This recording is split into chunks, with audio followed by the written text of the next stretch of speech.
വളരെ യുക്തിരഹിതമായിട്ട് ചരിത്രവിരുദ്ധമായിട്ട് ചോദിക്കുന്നത് ഇവിടെ ഇന്ത്യയിലെ ഹിന്ദുത്വ ശക്തികൾക്ക് ഹിന്ദുക്കൾക്ക് ഫാസിസവുമായി എന്തൊരു ബന്ധമാണുള്ളത്? ഇന്ത്യയിലെ ഹിന്ദുക്കൾക്ക് ഹിന്ദു മതവിശ്വാസികൾക്ക് ഫാസിസവുമായ ഒരു ബന്ധമുണ്ട് എന്ന് ഞാൻ ഈ കുറിപ്പിൽ ആരോപിച്ചിട്ടില്ല. ഞാൻ ആരോപിക്കുന്നത് ഹിന്ദു മഹാസഭ തൊട്ട് അതിൻ്റെ ഇന്നത്തെ സൈനിക ദളമായിട്ട് മാറിയിട്ടുള്ള RSS വരെയുള്ള സംഘപരിവാർ സംഘടനകൾ ഫാസിസത്തിൽ നിന്ന്, അതിൻ്റെ ആശയാദർശങ്ങളിൽ നിന്ന്, അതിൻ്റെ സംഘടനാ സംവിധാനങ്ങളിൽ നിന്ന് ആവേശം ഉൾക്കൊണ്ട് രൂപം കൊണ്ടതും ഇന്ത്യയിൽ പ്രവർത്തിക്കുന്നതുമായ സംഘടനയാണ്. മിസ്റ്റർ ഗോപാലകൃഷ്ണനെ ഞാൻ വളരെ വിനയപൂർവ്വം വെല്ലുവിളിക്കുന്നു. സംഘപരിവാറിന്റെ ഫാസിസ്റ്റ് ബാന്ധവം, ഹിറ്റ്ലറും മുസോളിനിയുമായിട്ടുള്ള ബന്ധം സ്ഥാപിക്കുന്ന നിങ്ങളുടെ തന്നെ, തെളിയിക്കുന്ന നിങ്ങളുടെ തന്നെ ആധികാരികമായ എത്രയോ ഗ്രന്ഥങ്ങളും ലഘുലേഖകളും അഭിമുഖങ്ങളും കത്തുകളുമൊക്കെ എത്രയോ സുലഭമാണ്.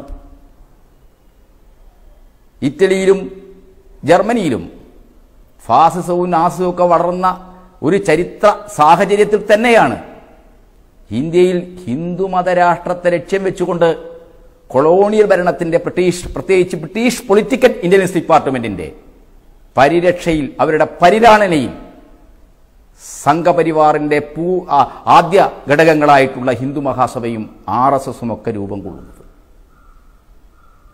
ഡോക്ടർ മുഞ്ചൈ, ഹെഡ്ഗേവാറിന്റെ ഏറ്റവും അടുത്ത ആൾ, RSS രൂപീകരിക്കുന്നതിൽ ദൈക്ഷണികമായ വലിയ പങ്ക് വഹിച്ച ആൾ, അദ്ദേഹം ഇറ്റലിയിൽ ഫാസത്തിന്റെ പടപ്പുറപ്പാട് ആരംഭിച്ച മിസ്റ്റർ മുസോളിനിയെ നേരിട്ട് ഇറ്റലിയിൽ ചെന്ന് കാണുന്നുണ്ട്.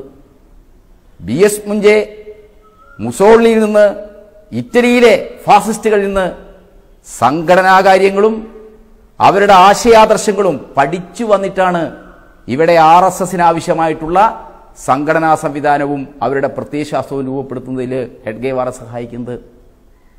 RSSന്റെ ജന്മം തന്നെ സാർവദേശീയ തലത്തിൽ 30കൾ ഉയർന്നു വന്ന ഫാസിസത്തിന്റെ ചുവട് പിടിച്ചാണ്. ഒന്നാം ലോക മഹായുദ്ധത്തിന് ശേഷം മുതലാളിത്തം നേരിട്ട, പ്രത്യേകിച്ച് വികസിത മുതലാളിത്ത രാജ്യങ്ങൾ, യൂറോപ്യൻ രാജ്യങ്ങൾ നേരിട്ട കടുത്ത പ്രതിസന്ധിയുടെ പ്രതിലോമകരമായ ഒരു പ്രതിഫലനം എന്ന നിലക്കാണ് ഇറ്റലിയിൽ മുസോളിനിയുടെ നേതൃത്വത്തിലുള്ള ഫാസിസവും ജർമ്മനിയിൽ ഹിറ്റ്ലറുടെ നേതൃത്വത്തിലുള്ള നാസിസവും വളർന്നു വന്നത്. ആ നാസിസത്തിൽ നിന്നും ഫാസിസത്തിൽ നിന്നുമാണ് RSS ആവേശം കൊള്ളുന്നത്. ഗോപാലകൃഷ്ണൻ വളരെ ലളിതമായി ഹിറ്റ്ലറുമായിട്ട് എന്ത് ബന്ധം, ഹിറ്റ്ലറെ എന്തിനാണ് ഇന്ത്യയിലേക്ക് കൊണ്ടുവരുന്നതെന്ന് ചോദിക്കുമ്പോൾ നമ്മൾ അറിയേണ്ടത് അദ്ദേഹത്തിൻ്റെ അജ്ഞതയല്ല, അത് കൗശലമാണ്. ആ കൗശലം എന്തിനു വേണ്ടിയുള്ളതാണ്? ചരിത്രത്തെ സംബന്ധിച്ച RSSന്റെ സാർവദേശീയ ഫാസിസ്റ്റ് ശക്തികളുമായിട്ടുള്ള ബന്ധത്തെ സംബന്ധിച്ച് ഇന്നത്തെ പുതിയ തലമുറയിൽ അജ്ഞത സൃഷ്ടിക്കാനാണ് അദ്ദേഹം ശ്രമിക്കുന്നത്. അതൊരു ഫാസിസ്റ്റ് തന്ത്രമാണ്.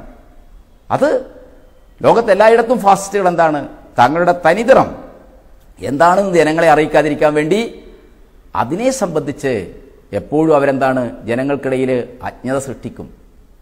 ഫാസിസ്റ്റുകൾ എപ്പോഴും ഇരട്ട നാക്കുകൊണ്ട് സംസാരിക്കും.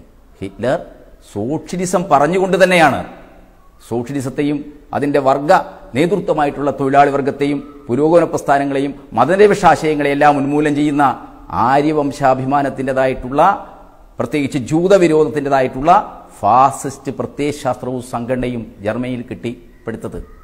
ഞങ്ങളാണ് യഥാർത്ഥ സോഷ്യലിസ്റ്റുകൾ, കമ്മ്യൂണിസ്റ്റുകാരല്ല എന്ന് പറഞ്ഞുകൊണ്ട് മെയ്ദിനം ആചരിച്ച ഹിറ്റ്ലർ തന്നെയാണ് ജർമ്മനിയിൽ സർവ്വ ട്രേഡ് യൂണിയൻ പ്രവർത്തനങ്ങളും നിരോധിച്ചത് എന്നത് നമ്മുടെ ഒരു വസ്തുതയാണ്. അതിൻ്റെ വിശദാംശങ്ങളിലേക്ക് ഞാൻ പോകുന്നില്ല. മുസോളിനിയും ഹിറ്റ്ലറുമായിട്ട് RSSനുള്ള ബന്ധം, അതിൻ്റെ പ്രത്യയശാസ്ത്ര ഗ്രന്ഥങ്ങളായി വിവക്ഷിക്കപ്പെടുന്ന മിസ്റ്റർ ഗോൾവാൾക്കറുടെ വിചാരധാര, അതിനു മുമ്പ് എഴുതപ്പെട്ട വി ഓർ അവർ നാഷണൽഹുഡ്, നമ്മൾ അഥവാ നമ്മുടെ ദേശീയ നിർവചിക്കപ്പെടുന്നു.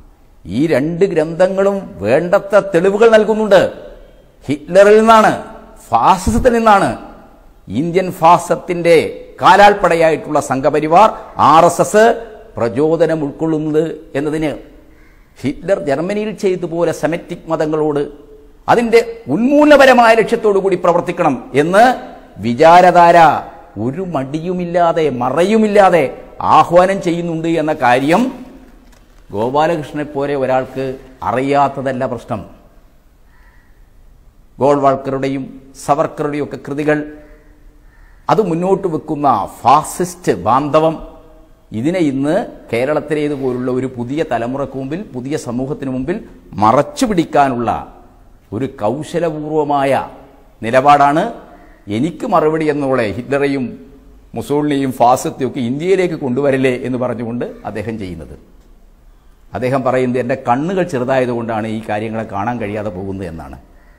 ചെറിയ കണ്ണുകൾക്ക് വിദൂരഭാവിയിൽ സംഭവിക്കാൻ പോകുന്ന കാര്യങ്ങളെ നോക്കിക്കാണാൻ കഴിയും. ദീർഘദൃഷ്ടിയും അടുത്തുള്ള കാര്യങ്ങളെ സൂക്ഷ്മമായി പരിശോധിക്കാനുള്ള നിശിതമായ വിമർശന ബുദ്ധിയുമാണ് ആളുകൾക്കുണ്ടാവേണ്ടത്. ആ നിശിതമായ വിമർശന ബുദ്ധിയെ, ഭിന്നാഭിപ്രായങ്ങളെ അസഹിഷ്ണുതയോടെ കാണുന്ന ഒരു പ്രത്യയശാസ്ത്രത്തിൻ്റെ, ഒരു ഫാസിസ്റ്റ് പ്രത്യയശാസ്ത്രത്തിൻ്റെ വക്താവ് എന്ന നിലക്ക് എതിരഭിപ്രായം പറയുന്നവരെ അവജ്ഞയോടും വ്യക്തിപരമായ അവരുടെ പേരൊക്കെ ഉദ്ധരിച്ച് കളിയാക്കുകയൊക്കെ ചെയ്യുന്ന, അവരുടെ മാതാപിതാക്കളെയൊക്കെ തന്നെ കുറ്റപ്പെടുത്തുന്ന, അതൊക്കെ വിളിച്ചു പറയുന്ന വളരെ മോശപ്പെട്ട ഒരു ജനാധിപത്യപരമായ സംവാദത്തിന് അനുയോജ്യമല്ലാത്ത ഒരു സമീപനമാണ് എനിക്ക് മറുപടി എന്നോണം ഗോപാലകൃഷ്ണൻ പറയുന്ന കാര്യങ്ങളിൽ ഉടനീളം തികട്ടി